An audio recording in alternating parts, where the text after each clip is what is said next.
দৰং জিলাৰ চিপাঝাৰ সমষ্টিৰ গণেশগুৰি অঞ্চলৰ অন্যতম সামাজিক স্বেচ্ছাসেৱী অনুষ্ঠান দ্য আৱাজ কৰ্পৰেশ্যন দৰং জিলাৰ দিব্যাংগ ছাত্ৰ-ছাত্ৰীসকলৰ মাজত প্ৰায় 40 গৰাকী লোকক কম্বল, আঁঠুৱা, চাবোন আৰু একোখনকৈ পাতি থকা এটা পেকেজ বিতৰণৰ কাৰ্যসূচী হাতত লয়।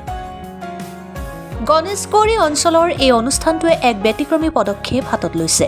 দিব্যাংগ লোকসকলক তেওঁলোকৰ প্ৰয়োজনীয় সা-সামগ্ৰী যোগান ধৰাৰ লগতে দিব্যাংগ ছাত্ৰ-ছাত্ৰীসকলক শিক্ষা দহনৰ ব্যৱস্থাও হাতত লৈছে স্বেচ্ছাসেৱী অনুষ্ঠানটোৱে। এই কাৰ্যসূচীত সামাজিক স্বেচ্ছাসেৱী অনুষ্ঠানটোক সহায়ৰ হাত আগবঢ়ায় ৰেড ক্ৰছৰ দৰং জিলা সমিতিৰ বিষয়ববীয়াসকলে। দৰং জিলাৰ কেইবাগৰাকীও বিষয়ববীয়া উপস্থিত থকাৰ লগতে অঞ্চলটোৰ বহুকেইগৰাকী গণ্য মান্য ব্যক্তি উপস্থিত আছিল।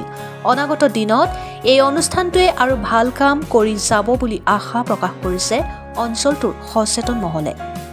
চিপাঝাৰৰ পৰা আসলামউদ্দিন আহমেদৰ ৰিপৰ্ট, অৰুণোদয় আছাম। আমি আৱাজ কৰ্পৰেশ্যনৰ সদস্যবৃন্দক মই মোৰ ফালৰ পৰা ধন্যবাদ জ্ঞাপন কৰিছো। এই ক্ষেত্ৰত মোক সকলো সদস্যই সহযোগ কৰিছে। তেওঁলোকৰ সহযোগিতা নাথাকিলে হয়তো মই আজি এইখিনিলৈ আমি আগবাঢ়িব নোৱাৰিলো হয়।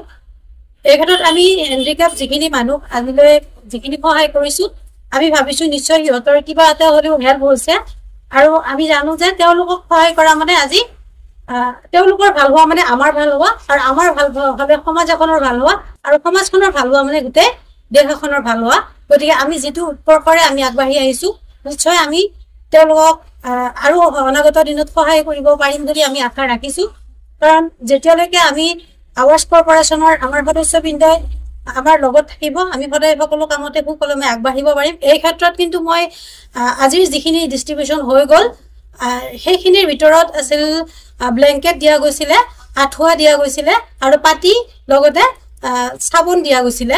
গতিকে এইখিনি নিশ্চয় সিহঁতৰ কাৰণে অলপ হ'লেও হেল্প হ'ব এই ঠাণ্ডাৰ দিনত।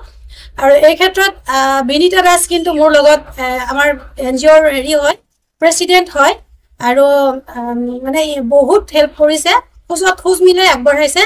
আৰু বিনীতা দাসৰ লগতে প্ৰত্যেকটো সদস্যই তাৰমানে প্ৰত্যেকটো খবৰ লৈছে যে আমি কেনেকৈ তাৰমানে আৱাজক আমি আগুৱাই নিব পাৰিম, মানুহক কেনেকৈ সহায় কৰিব পাৰিম। এই সহায়ৰ উদ্দেশ্যে আমি আগবাঢ়িছো।